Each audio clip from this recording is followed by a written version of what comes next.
Okay. Hi, Diana, and thank you very much for taking time to come and participate in this podcast. I'm really grateful to both you and Alice for the opportunity to interview you and talk to you because you both are entrepreneurs who were born in the UK and first like started your entrepreneurial journey there and then got, yeah, to Korea. So, and continued your business still here. And as far as I'm aware, you're still doing it, right? As like a hobby, as you mentioned before, but still doing it. Yes, yes. So I would love to hear more about that. And, but let's start first with the first question is, how do you identify yourself? What do you stand for? Oh, wow. It's a great question to start with. I guess British-born Chinese is what I identify as. I spent most of my life, as you know, in the UK. And when I was young, I studied Chinese and tried to learn about Asian culture from a faraway place in the UK. So yeah, I tried very hard to understand Asian culture, and I was really happy to move to Korea. Great. So, what parts of Asian culture were so fascinating to you that you got the idea to start a Korean beauty package? Was that your first business? The first idea was a culture subscription box. Culture subscription Yes. box. Okay. And I think growing up in the UK and being Asian made me realize that there is a lot of misunderstandings between people and culture. And obviously, London is very multicultural. So it's a nice like mixing pot. But at the same time, there were a lot of misunderstandings growing up there. When I was young, I brought lunch boxes to school, and my mom would put Asian foods in there, or like seaweed, and my friends were like, "Why are you eating black paper?" And I still remember that to this day. It's so shocking. So yeah, I felt like I'd like to bridge that gap and tell people more about Asian culture. And K-pop was starting to grow at that time. Big Bang was coming to the UK for like concerts and Shiny. So I was like, oh, people are slightly interested in Korean culture. So maybe I can start with Korea and ride this wave and then introduce other Asian cultures too. It was, as Alice mentioned, pre 2012. It was pre Gangnam Style, right? Yes. So she said that the timing was unfortunate for that. Was it really? It was actually just at the time of Gangnam Style. And I thought it was quite good because in some early pitches I said, you've probably heard of Gangnam Style, you might have tried kimchi, but what else do you know about Korea? And I think that really made people think about there are many stereotypes and like trends that come and go, and we kind of hook ourselves onto that one side of that culture and don't see beyond that. But I found it really interesting that you chose Korean culture because you have Chinese background. So why Korea? Is it like just because of K-pop, or is it like easier to make a startup with this idea? Or, I think because I studied Chinese since I was young, so I knew a lot about Chinese, but I started learning Korean when I was like 17, 18, and it was just such a fascinating process that I wanted people around me to experience that same process too, and study with me or enjoy the K-dramas and all that stuff. So I think because of my personal interest, I decided to go with Korea. I also did a summer school in Inha University in Incheon during my university years, and I met some Korean friends there, and they tried really hard to speak in English with me, and I didn't speak any Korean to them. So I promised them that the next time I come back to Korea, I'll speak Korean to them. So that was one of the motivations too. I see. So Alice mentioned she was talking about. I asked her about what was the one takeaway for her, both from startup and from her travels around the world. And the question I want to ask you is kind of similar but a bit different. What would you say is the most like the single defining quality of your success with your startup? One. Maybe two if you want.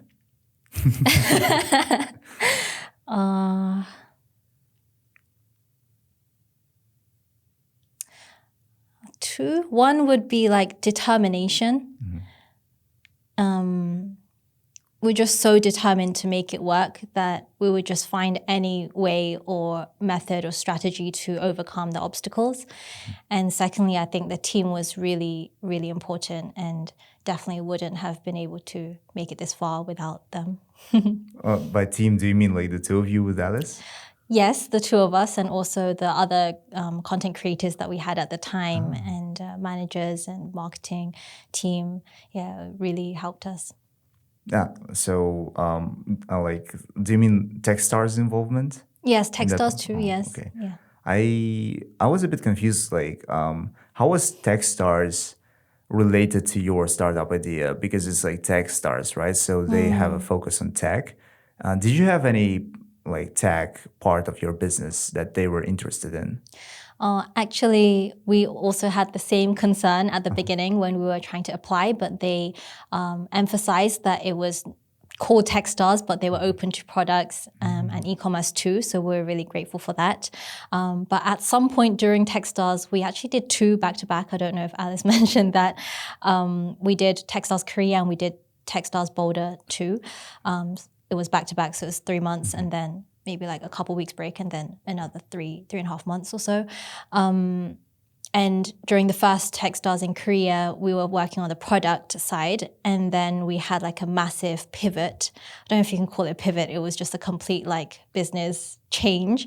And in Techstars Boulder, we decided to code an app and make a community. So we already had a community, but we're trying to make it an app so that people could use it more easily and connect with each other based on the cultures and interests within the culture. So obviously there's like K-pop, there's K-drama, or Korean film, or food or something. So we wanted to categorize them and then match people to meet new people who are interested in that same topic. And that was another separate venture that we went down. Wow. That is fascinating for me on so many levels because currently we are on a IT community here in Korea, which is called Foreign IT and Tech Specialists in Korea. And I also was once pitching the idea to within some kind of project about creating an application that would create people with different interests. Kind of like I had the idea and I actually pitched it under the stack of Binder, so kind of like Tinder but Binder. Yeah, so that was my idea, which didn't take off, but Cool. still, it's fascinating for me because I had this idea of also connecting people in Korea because they're so disconnected. You know, there are like people here in Seoul, for example, they don't really communicate with the rest of Korea, and the rest of Korea is like centered around cities like, for example, Busan. Busan community is very isolated too from other cities because it's like far down south, and that's why I find it fascinating that you decided to like connect people with your application. So what was your involvement in the application? At some point, I thought I could become a developer. Oh, wow. Obviously, it's a massive joke now. I'm definitely not a tech person, very much product person. But at that time, I just thought I have to step up and just be what I have to be to create what I want to create. And so I tried to learn some coding at some point, and it was just not my style. So I gave it up. But yeah, I mainly did like the app design and spoke to the developers and explained like how I wanted the flow of the app to be. And yeah, we had like an MVP made and everything, but we just realized that that was not the original goal that we wanted. And so we dropped that. Why was it not the original goal? Sorry? Oh, like why was it not satisfactory? Like just because of the not, it wasn't what you wanted, or was there no market fit?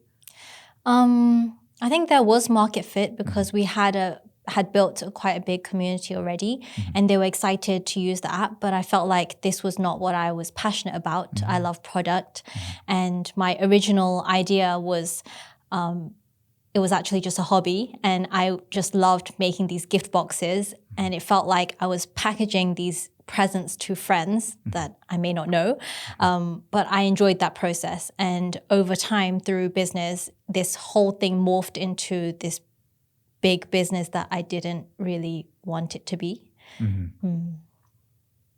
That's interesting. So after that, what happened to the community? And actually, I have a lot of questions about community. So because I'm biased towards community building, so first of all, how did you build the community? If that's not a secret, like what was your strategy around how to gather people, where to get them, and what was the size of community?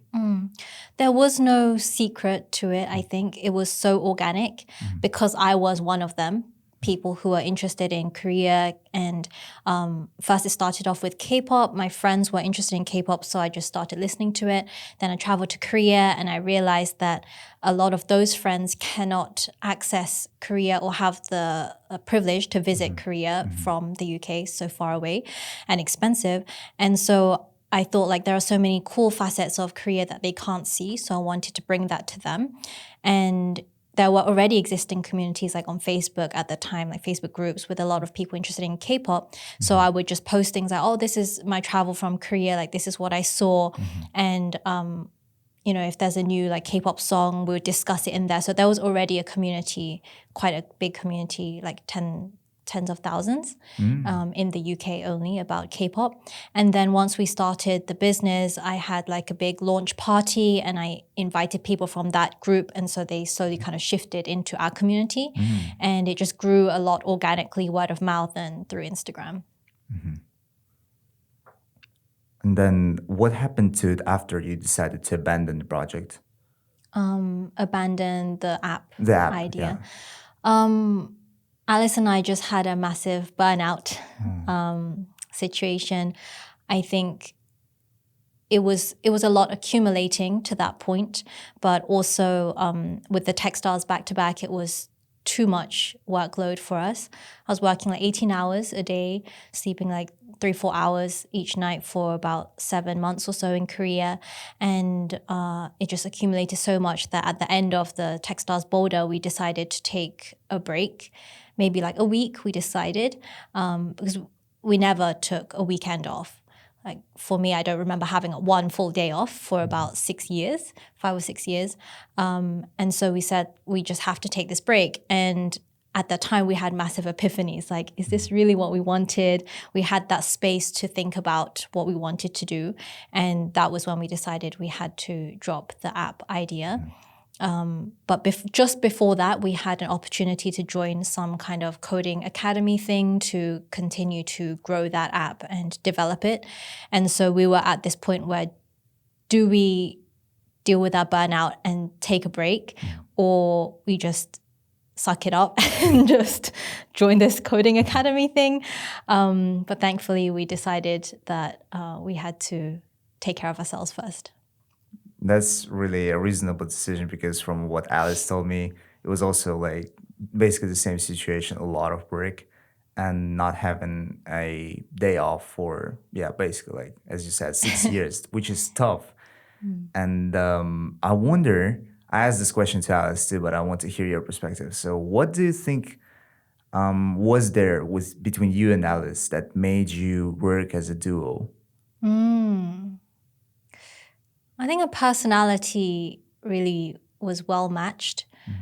We could understand the goal and our mission, and we both were very passionate about it in our own ways. Alice, because of her backpacking and like traveling, and maybe me because I was interested in Korea and having experienced a lot of that culture difference in the UK. So I think, yeah, both being really into that mission really drove us. Great. Like Techstars, as I know, they mentioned to you that it's really risky to have two co-leaders, which is why I asked this question about why were you so compatible as co-leaders. because there is also a big difference in age between you guys, right? So Right. Alice is like 7 years older, and everyone would have thought that, well, Alice was supposed to be the leader, but then you are co-leaders, which I think is tells me personally a lot about your relationships as sisters. But also, I wonder, like, is this from your perspective something that people like generally can do, be co-leaders, or do you agree with Techstars that it's not, a good thing for a startup to have two leaders? Because there are a lot of, especially for the viewers, because there are a lot of people who are working on their startups right now, and they're just new in that field, and they might have some, some conflicts internally or something like that. So I was wondering about the whole your holistic view of whether it can work and what doesn't work in a startup. I think this was a very unique case. And like you mentioned, Techstars was against that for every startup that we saw, but they allowed Alice and I to be co-founders in that case. I think it was very obvious to people in the shared office for Techstars Korea that we had great synergy and dynamics, and not just with business, but outside of business, we were just very good sisters. We lived together, we went on holiday together, we just really enjoyed each other's company, and we really understood each other to such a deep level that it was really easy to make decisions between us. But I think in most cases, it would be difficult. So I think Techstars has a good point. In most cases, it makes more sense to just have one leader. Yeah, it does. Yeah, as you mentioned, it's like rather an exception from the rule than the rule itself. And I wonder about the rule part now. So probably within Techstars, you saw a lot of other like competitors or other startups that were developing their products. And what is the percentage, would you say, of them like who made it big or made it like to some point some kind of investment? Would you say, yeah, most of them actually dropped without any results? Maybe 30%, 30%. 35% or so. That's not a lot. Yes, well, most startups do fail.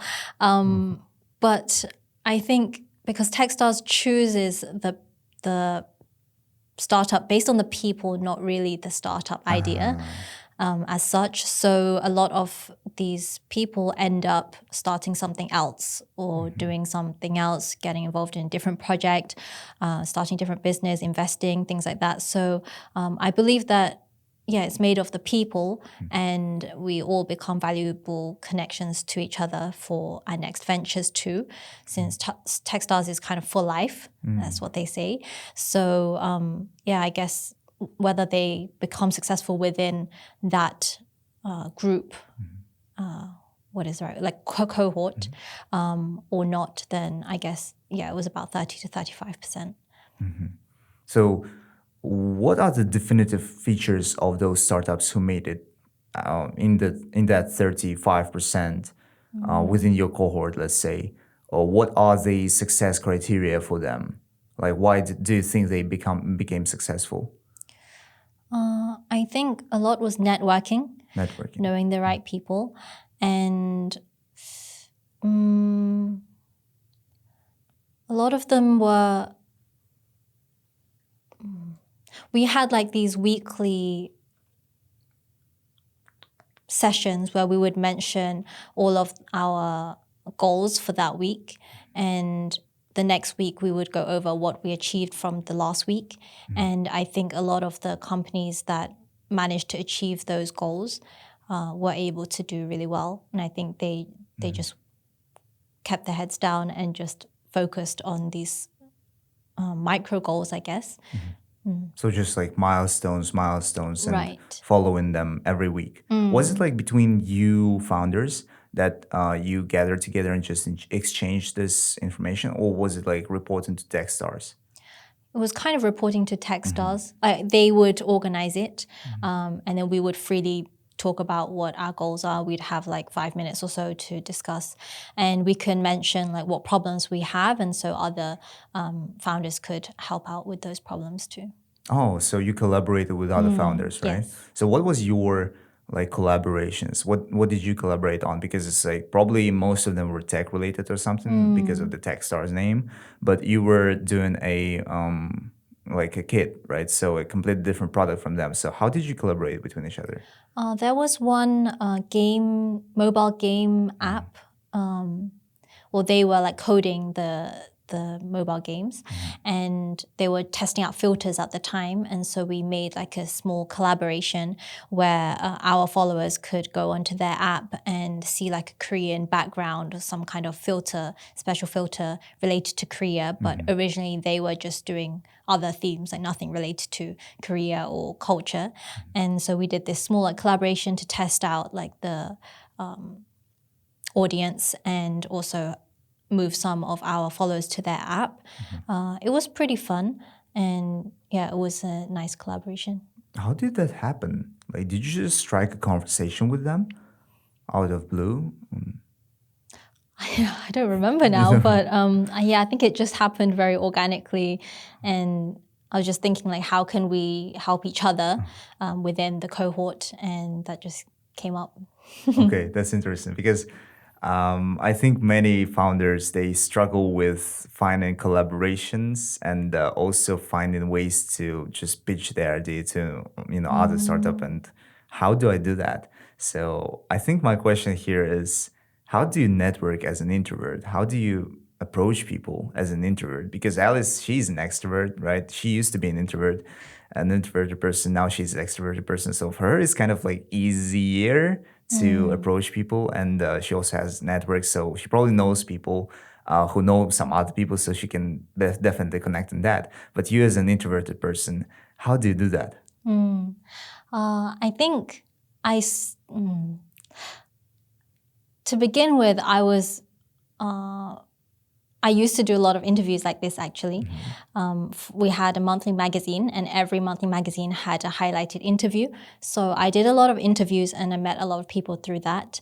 I used to be the representative to come to Korea to do business trips and meet suppliers and find new products. So I met a lot of kind of CEOs and companies. And I think that whole process for like 6 or 7 years actually made me become more introverted now. And I guess to correct that, I was always introverted, but now I'm more careful with where I spend my time because I've experienced burnout. And I experienced burnout because I said yes to too many things. I went to too many events, did too much networking, and met so many like suppliers and things, which I don't regret. It was wonderful. But at the same time, I realized that there is a limit to how much I can accept. So yeah, I think at the time I did have a lot of networks and met a lot of people through events. Well, this burnout is really close to me. This topic is because recently I've been attending events a lot. And even though I am ENFP, I'm extroverted, I'm like, social butterfly kind of person, I also find it really daunting sometimes to just go to an event and like talk to a lot of people that I don't know. I mean, for me, it's easier to go to events which already have people that I know. For example, like social table events that are hosted by Alice. I know at least Alice and Isaac are gonna be there, so I can talk to them if I don't, talk to other people. But this is really close to me, so I'm gonna listen to your advice here and not, oversaturate myself with those events. And speaking about the ways that you dealt with burnout, I know that you are a rock climber, like Yes. climber and everything. So how did that come to be, and why do you think it helps you, if it helps you? Right. Is it related to... I started bouldering 2 years ago, and I've been doing it very consistently, and I just love it. It's it's thrilling, it's exciting. I think for beginners especially, with anything, you feel like a bit crap, like you don't know what's going on. But with bouldering, it's just so intuitive. Like you just go up and that's it, right? And there's obviously really easy grades. So for a beginner, you still feel some sense of achievement, even if it's your first time. And then over time, you feel like, oh, that felt so difficult for me before, and now it's so easy. and there are gradings, so you can feel like, oh, I'm improving, I'm at the next grade now. So Which grade it's are really you exciting. Like V5, I don't know if V5. that Oh, means much. I heard that like V6 is max, is it? I think there's like 8 or 8. 9, yeah. Okay. Yeah, but there are less and less problems as it gets super hard. Not so many people are doing them, obviously. Yeah, I just love it. And I think it makes me focus so much. I can't think about anything. I can't even hear anyone like around me. So I love that for de-stressing. And I just spend like 4 or 5 hours each session and go like maybe 3-4 times per week. So that is why I spend more time on exercise and then less time on work and things that might stress me out. So you don't socialize these days a lot, right? I socialize with my climbing friends. We have like climbing I see. gatherings and yeah, we climb together and then we have like parties afterwards. Yeah, because I've never seen you in like, social table Oh events or yeah, that's anything. not my style of networking, yeah. So you're de-stressing, like does your work still bring you stress, even though it's become a hobby rather than a full-time profession, or is it like still full-time? What is happening there, and why does or does it not bring you stress? I don't think it brings me any stress anymore. Yes, thankfully. I just decided to remove everything that brings me stress. After the burnout, I decided that let's just go back to square one and go back to what I loved about this business and why I started it and remove everything else. And so it's just become what I love. And yeah, it doesn't stress me out, but I work on it like maybe 2 hours a day, so not that much. And yeah, I really enjoy my routine these days. How did this? I had this question right now. So you parted the ways with Alice, right? Because she's no longer a part of the project, and how did that happen? This moment of deciding to go separate ways on the business, like within the business. So what happened there? If it's not too sensitive, can you please walk me through? Sure. It was not actually a huge breakup or anything. Just after the burnout, we both experienced it. Then we traveled together for 3 weeks and we realized that now we can finally spend time talking about other things other than business. Where we would always spend time together, travel, but the conversation always went back to the business. What do we need to do and where are we heading? And then during those 3 weeks, we could actually talk about other things, and we really enjoyed that. And then continued the business for a bit more after that, but changed the kind of strategy a little bit. And then I think Alice, I'm not sure, I can't speak on her behalf, but she felt like it was quite different to what she wanted to do, I guess. And she wanted to use her skills in a different way. I'm assuming. And so she decided that she wanted to try to find a different job. And yeah, I really respected that. And I was happy with running the company myself too. So that's how it turned out. Great. I'm glad to hear that it wasn't like a breakup, feisty thing. So I'm glad to hear that. And that's a rare case when a startup goes from from having like a lot of clients, I suppose, to having much less traction.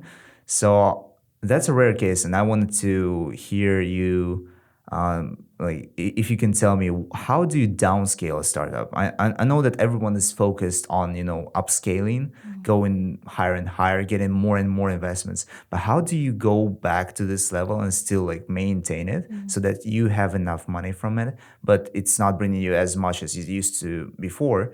Like, how do you downscale a startup? I wish I could explain that, but what happened was I tried to close the company. Try to. I tried to close it, and it was a very depressing period. And I used to do a lot of live streams too on Instagram. And so at that point, I said like I should be responsible, and I did a live stream whilst I was closing the company. And I turned off the website, switched it off, and there were a lot of followers on that live stream as before too, and they were very sorry, very sad and upset, whilst I was upset too. And then after it had closed, like the next day, I had DMs from these customers like, but I want to order these products. And I was like, okay, then I'll just send them to you. So, and then it just like became a business again. So I couldn't close it. So yeah, the website was closed for a short period of time. I thought it was permanent and I was very distraught about it. And then it just like revived itself. So I think the community was really a big thing and really appreciate them. Wow, that's so cool. So I think the key here is that you actually talk about this, like make it transparent to your clients and to everyone who is interested, and then maybe they can like provide you with support or give you an alternative to closing your business. So that's like the key part, I think, that you Right. did, live stream, and then people think, oh yeah, I actually need the product. So I'm really sad about it. Wow, that's so cool. And about the website. So who was behind, coding stuff, the technical part? Because like Alice mentioned that she has a technical background, but she wasn't really into tech, right? And do you have a technical background yourself? No. No, right? So who was behind this technical stuff? So for example, if there is a person who wants to start a business and if there is like some website that they need, so how can they do it? We outsourced a lot. I was mainly in charge of the design of everything. So I made like the user interface and the user journey and design. And then I just told the like outsourced person to work on it. And it was pretty simple. But the first time I just bootstrapped everything. So I just made the website with some template, like WordPress or something like. Yeah, nowadays it's everything like Shopify or Wix. And at the beginning, I just made everything myself. So you just went in WordPress, let's say, and you just decided, yeah, I'll do it, and then went on YouTube or something and watched the videos and then made it? Yes. Simple as that? Yes. Okay, that's cool. That's cool. I mean, now we probably can like stop asking questions. How do I build a website? That's how you do it. So you, what did you graduate? Like, what was your major? I studied arts and sciences. And within that, it's like interdisciplinary, so we can mix and match different subjects, I guess. And I chose like business, entrepreneurship, I studied Japanese, geography, politics, economics. A lot of stuff. A bit That's of a a mix. lot of stuff. Yeah. Yes. So, okay, that's a lot of stuff. I can't really figure out the question here. It's just so let's switch to the next question. So, once you came to Korea, how did you? What was the difference that you spotted between the UK and Korea? Like, how was it different in terms of startup, in terms of doing business? Maybe something personal that you noticed. I noticed that in Korea, there's a lot of like unspoken. Nunchi? Yeah, Yeah. right. That's the one. Like dunchi or like they just like say yes like on the surface, and then obviously with the UK culture, it's like we'd accept that and be like, okay, that's a yes, and then Right. it's like it's completely not. Those kind of things. I don't know if I can say this, like konde. Konde, yeah. Yeah, so I experienced that quite a bit because I was young, but I look quite young too. And You're like the prime victim for konde, for like the yes. old kind of not old but old fashioned kind of like people who like managing people and micromanaging them. Yes, Yeah. and as a startup founder, foreign startup founder is like perfect victim for Yeah, that. perfect. Yeah, you do know our culture, and I can tell you whatever I want, and you will believe it because you're a foreigner too. Right. Yeah. Yes. So was it like difficult for you to deal with those people? It was difficult to navigate for sure, yeah. Especially there's like this power dynamic, right? And I was in another accelerator program too, which interestingly, like startup founders were if we have to say it, like bottom of the rung in this hierarchy. because we are seeking help from the accelerator program, and then there are companies or mentors that are like the superior figures to help us. And so we were at the bottom, even though we are CEOs of our companies. And so it was quite difficult navigating that, the way they would communicate with us and the attitudes. How did you deal with that? Like, what's the advice that you could give to the viewers, perhaps, on dealing with Conde and Nunchi and all the problems? Oh, do I have advice for it? Just bear with it. It's really tough when you're in that position, because you have to do what you have to do for your business to be in a favorable position. If you speak up, you will be less favored compared to the other startups. And at the time, it was a battle between like, does my pride or ego or like this, like people's etiquette matter as much as my business succeeding in the very far future? So I held back a lot at that time and just dealt with it. I don't know what is the best way to deal with it, to be honest. What did Alice do? Alice wasn't part of that accelerator wasn't program. part. Yeah, so at the time I just called her and told her this is the situation, but I think she also didn't understand fully to the extent that it was and what Korean culture is like at that time. So do you think Korean culture is favorable for a startup? Favorable.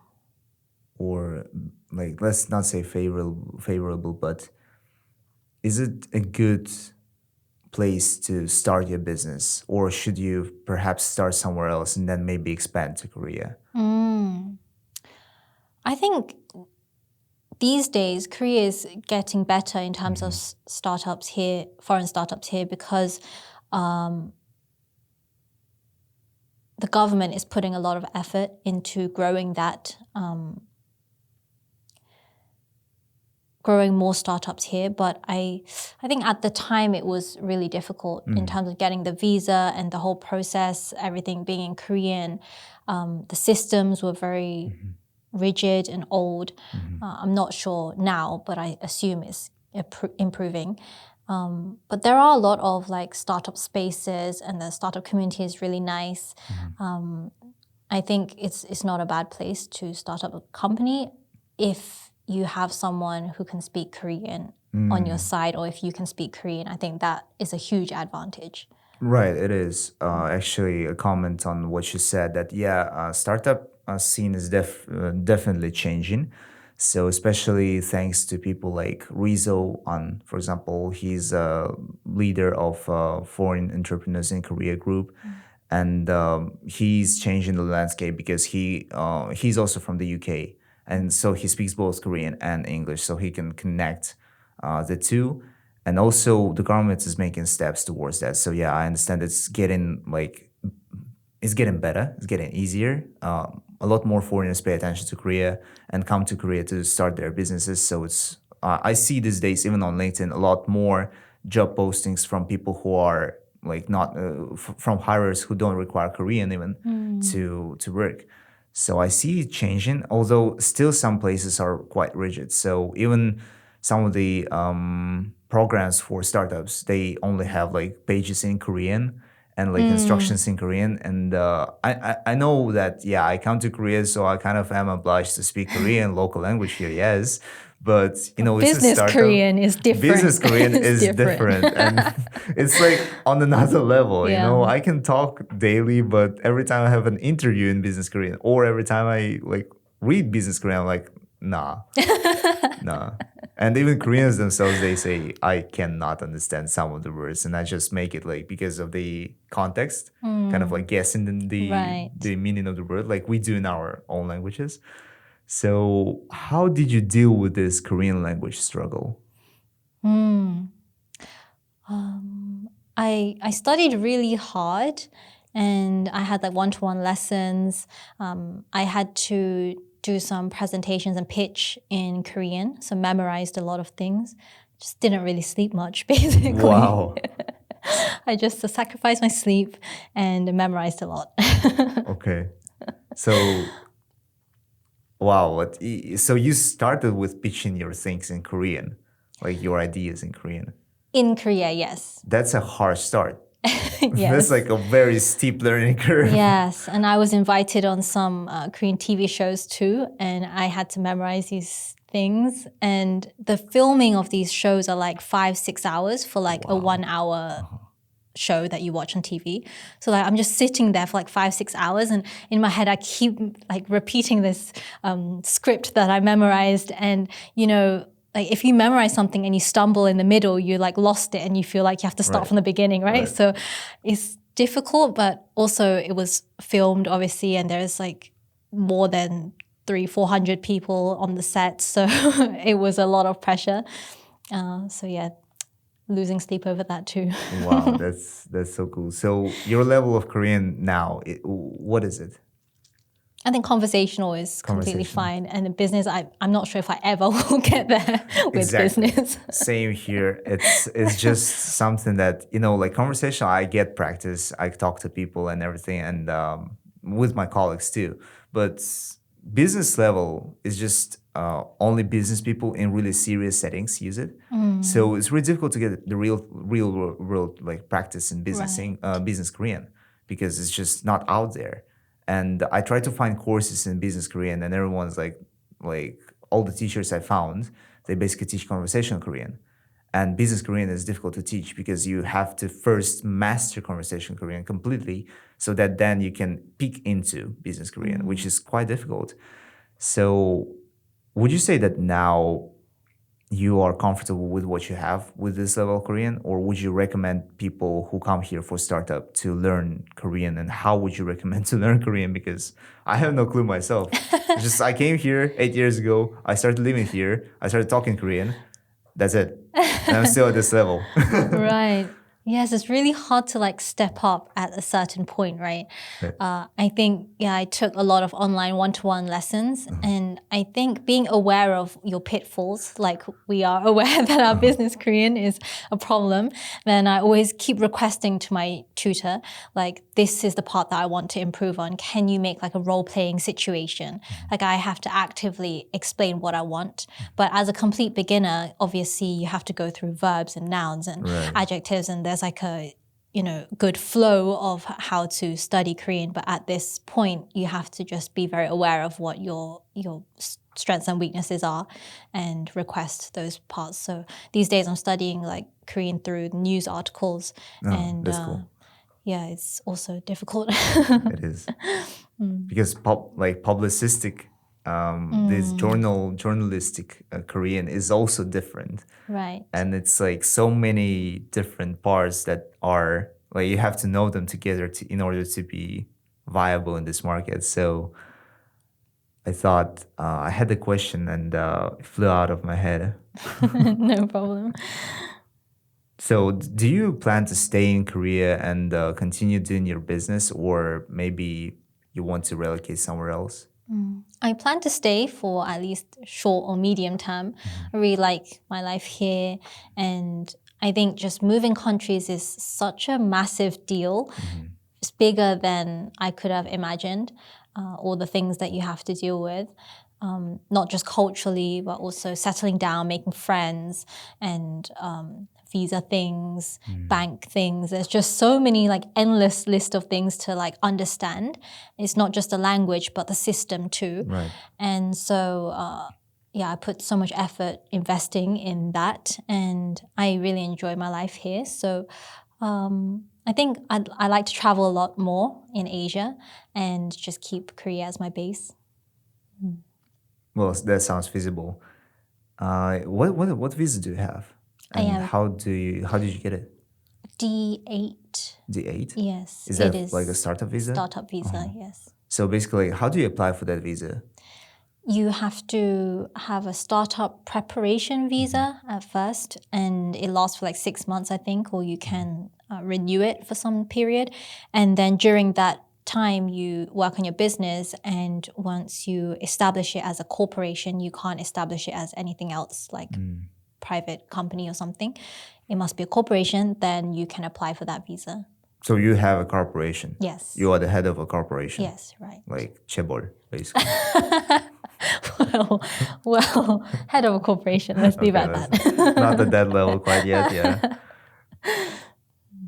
Do you think that Korean is going to be less of a requirement in the future, and English is going to be more like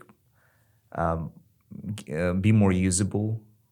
Definitely. Definitely. And I hope so, because it does deter people from starting up here. Like establishing my company as a corporation, all of the contracts and information is in Korean. So that was difficult because I am the founder of this company in Korea. I think because of this like low birth rate issue, a lot of Koreans are starting to think about their near future and studying English. And I actually tutor English sometimes to some acquaintances, and some of them recommended their friends. And so it's kind of like word of mouth. A lot of them are just considering that their future may be in another country, or that there will be more foreigners in Korea and that they will need English being here. And so they are actively studying English, and I can see that there's this kind of trend increasing in Korea. Wow. Yeah, I had the same perspective, and we talk about that with my friends too a lot from every part of the world, and we come with the same conclusion. Yeah, come up with the same conclusion that fallen birth rates and economic situation, they warrant action towards being more globalized from Korean side. And we talked about that with Alice too. Like Korea exported a lot of its culture, but did it import any other culture? It didn't, right? And that's why it's time to actually take back. You gave a lot to the world. You gave a lot of culture to the world, like K-pop, K-food, everything, K. And then after this, you have to get back to like invite something. Not only I'm slightly biased towards this topic because not only Western culture, but also Eastern culture, which is not Korean, like Central Asian culture, that's also part of the world culture, and it's a big part at that. So I see a lot of Western cultural assets being imported to Korea, but I don't see a lot of other cultures being imported and welcomed and celebrated in Korea. That's why I'm kind of a bit bitter about this, because I come from Central Asia. I'm like, yeah, guys, Central Asia is also a big culture, and we have a lot of things to offer. So I find it fascinating how Korea was so like monocultural that it kind of undermined this monoculturalism, and now it has to go global. But I honestly think that it doesn't have quite the potential to go global yet. But it's a much better potential than Japan, for example. So you've been to Japan recently, right? Yes. What do you think is the difference between Japan and Korea? Because I've been to Japan too, and I can talk to you about that, but I wonder about your perspective. I think on the surface, Japan was very like people were very friendly, very polite, more so than Korea, if I had to compare. They also haven't seen that many foreigners, although recently, because of the currency exchange and all of that, a lot more foreigners are traveling to Japan. But they are still quite closed off from the world, I think. And I think that has its charm too. That's why it's so fascinating for foreigners and people like us to travel there and see some really cool or quirky things in our perspectives. But yeah, I think I've met like a Korean who lived in Japan for more than like 10, 20 years. And she said that she much prefers Korea because living in Japan is very different from just traveling there, of course. But she mentioned how there were just a lot of people who would talk about her behind her back, but in front of her be very, very passionate and very interested in Like her. act it out, yeah. Right. So that kind of that point made me realize that like just traveling is really fun. But staying in Japan, yeah, I think Japan is arguably in a slightly better position than Korea in terms of at least birth rates. Well, yeah, Japan's like second from the bottom. Korea is first from the bottom. So they're in a better position objectively. But they've experienced something that awaits Korea if Korea isn't going to drastically change their policies about, being global, because Japan has been stagnant. Like their economic situation has been stagnant for what, how many years? Like 30, 40 years? I don't know. And it's been like that for decades. And that's what I think of awaiting Korea if it's not like welcoming enough foreign investments in the country. So yeah. What are your plans for the future for your business and personally? Like if you want to share. I want to travel more, as I mentioned. Travel more, climb more. Climb more, even more. Okay. Climb 6 hours more. a day. That would be fantastic. I'm just really, really content with the lifestyle that I have now, and I want to continue in this way.